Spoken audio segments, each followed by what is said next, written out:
Good morning. This is Carolina Gilcapi from Sade Adventures. I know you're thinking about Galapagos for 2024.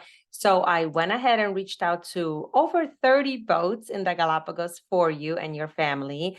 And I narrowed it down to 4 options for July 2024 for you and your husband and your 2 teenagers in two cabins on each boat. I wanted to show you what the differences are. I thought it'd be easier to just jump on here and go through it together. So let me show you this itinerary. So this is the PDF that I'm going to send to you.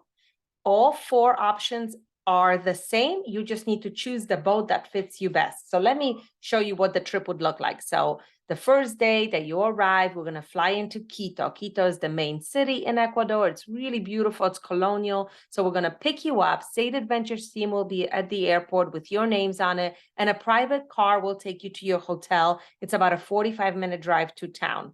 In Quito proper, we will stay at the Plaza Grande. It's a beautiful historic hotel right on the main square. So you step outside and you know that you're in Ecuador. It definitely feels like it fits and belongs in Quito.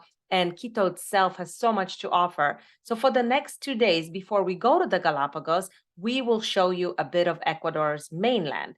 So day 2, the guide who would have picked you up at the airport will come back after breakfast. Your hotels always include breakfast. And that is those little BL or BLD, whatever meals are included are listed on here. So our private guide will show you the best of Quito. And it's a private trip, so it goes at your pace and it goes according to your interests.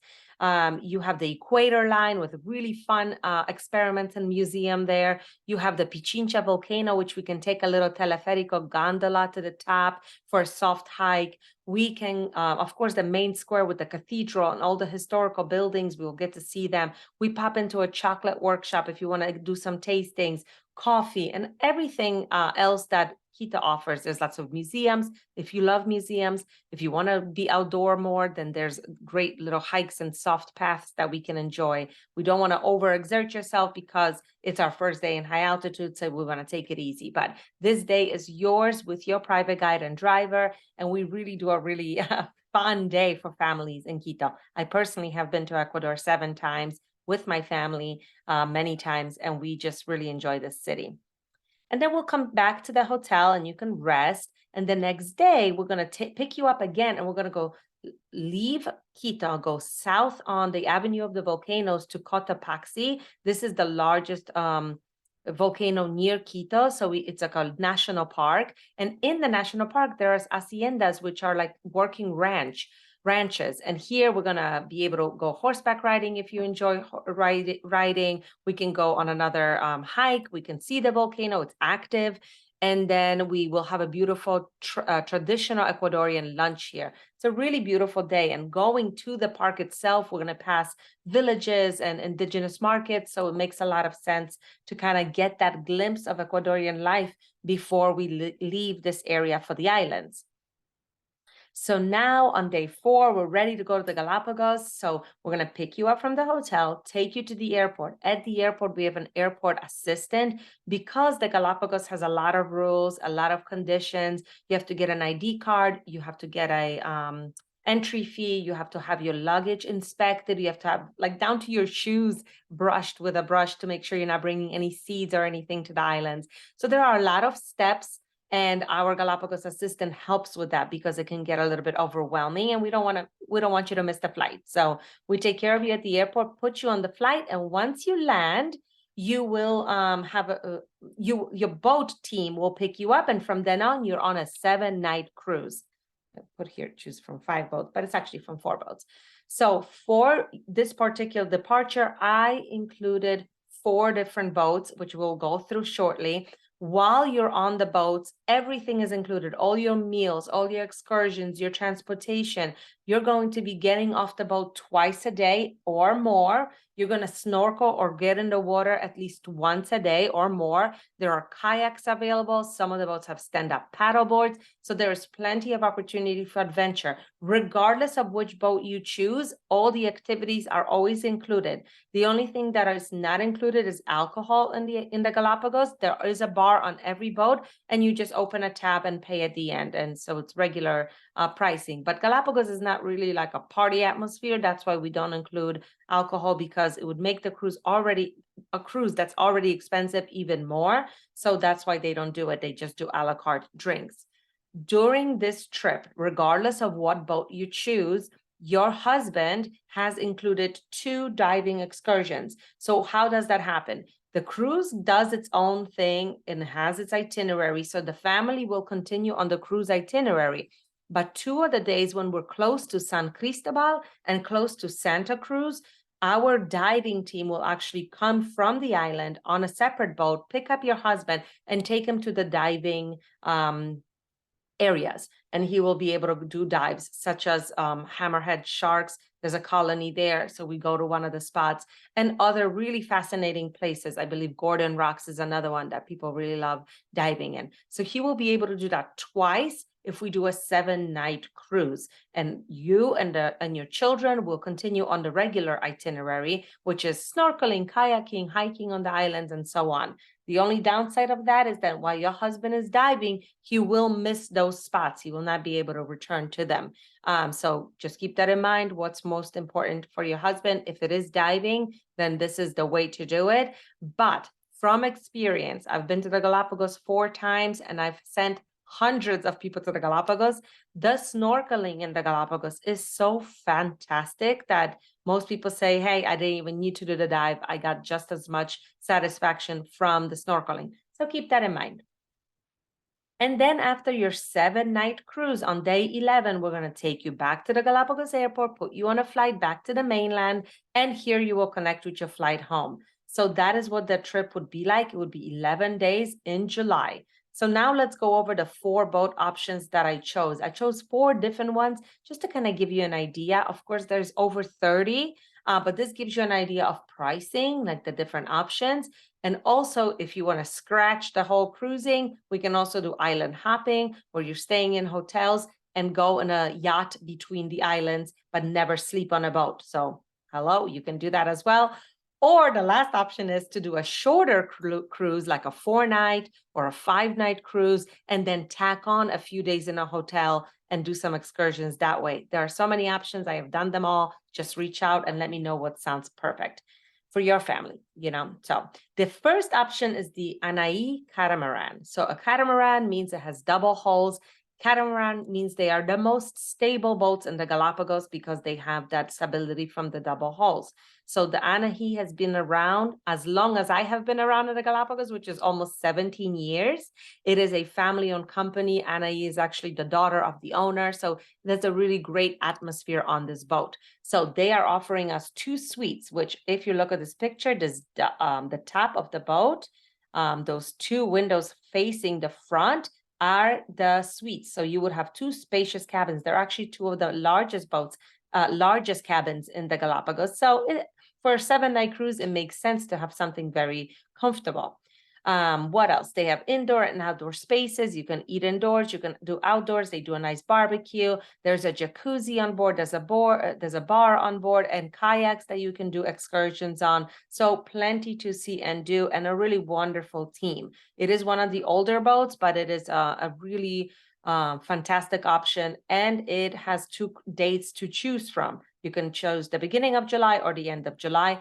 And for your family, if we go with this one, 3 nights in Quito plus the 7-night cruise with 2 dives for your husband, it would be $82.99 per person. So consider that your option 1.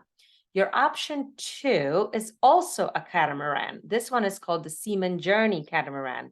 It is the same size as the Anahi. It is the same kind of type. It has the double hulls. It has the 8 cabins. It only holds 16 people, but it is brand new renovation. So it's very fresh inside. Everything's really modern. There's a lot of different amenities that they try to pull in, like a luxury boat. I'd still consider it first class, not luxury, because when you see a luxury boat, you will see the difference. But here they are offering us a double cabin at the main deck for the teenagers, and then a suite on the upper deck for the parents. So the parents have the larger boat or the larger cabin, and the room with the 2 beds is on the bottom, but it's very small. It's a barefoot kind of boat. You don't wear shoes on there. Same amenities, kayaks, jacuzzi, bar, everything that you had on the Anahi is available here as well. And it's only $100 more. So maybe it's something to consider. The third option I wanted to show you is the Legend. And the Legend is one of the biggest boats in the Galapagos and one of the oldest as well. They have been around since the beginning when Galapagos just became a tourist destination. So the Legend holds 100 people. It has 50 cabins, or really 55 cabins, I think, because some of them are for singles. It is a really family-friendly boat, so we put a lot of people with children on here. There's a pool on board, there's a gym, a jacuzzi, a library, a coffee center 24/7. They have a section with hammocks where you can go swinging. So it's really popular with families. The junior suites look like the picture here. You can have it with 1 bed or 2 separate beds. So we will do accordingly for your family. Very comfortable, very bright, renovated, I believe, maybe 8 years ago. So it's still kind of a fresh boat. And I have had really wonderful feedback from this option. It is for people who enjoy cruising and don't want to know everybody on board, because going back to those 16-person boats, you will definitely get to know everyone on board, and you will do all the excursions with everyone on board, because for every guide, there will be 16 people. So if you're on a smaller boat, the group is together. But if you're on a boat like the Legend, for the everybody on board will be split into little groups of 16. So keep that in mind, that there will be a lot more people, a lot more diversity on board. There'll be a German group and a Polish group and a Spanish speaking group. So if you don't like that cruise mentality, perhaps a larger boat is not the way to go. But I wanted to show you the option because it is the same cost as a small catamaran, but you get a lot more space and amenities on board. And sometimes teenagers like the big boats better. So the last one that I wanted to show you is one of the luxury boats. So the Natural Paradise is a boat that was built specifically for the Galapagos. So even though it's not a catamaran, it's very stable and it's very fast. It cuts through those waves very smooth, which means it goes faster, it burns less gas, so it's better for the Galapagos, and it allows you to see a lot more. So sometimes you have 3 stops a day instead of 2, and you tack on a lot more of the islands. So it is a big plus for their itinerary. They get to see a lot more than the regular standard boat that goes the same speed as everybody else. They have kayaks, they have stand-up paddleboards, and they have 2 dinghies. And dinghies are those rubber boats that will take you from the main boat to the islands. What does it mean? Well, 16 people on 2 dinghies, that means there's no going back and forth. Everyone goes to the islands together, and there's just less wasted time and space. So keep that in mind. The cabins look like this. These are the staterooms. There is an option here to upgrade to balcony rooms. So a few of the rooms, if you see on the boat up here, have balconies. So we can always look into that if you are interested. And they have multiple dates in July, I believe 3 different 7-night departures. So we can consider that for sure. But if you see the luxury price, definitely comes with a different sticker. It's $92.99 per person. So let me know what your thoughts are. I know this is a lot of information, and that's why I only chose 4 boats to start with. I just want to know what suits your family better. Let me know, and we can keep diving into the details. Then I can narrow it down to 1 boat, show you the full itinerary. We can settle down on the dates, and I'll let you know what the booking procedure is with the boats, what they require to guarantee it. We can talk about the travel insurance, international flights, whatever it is that you need. I've been doing this since 2006.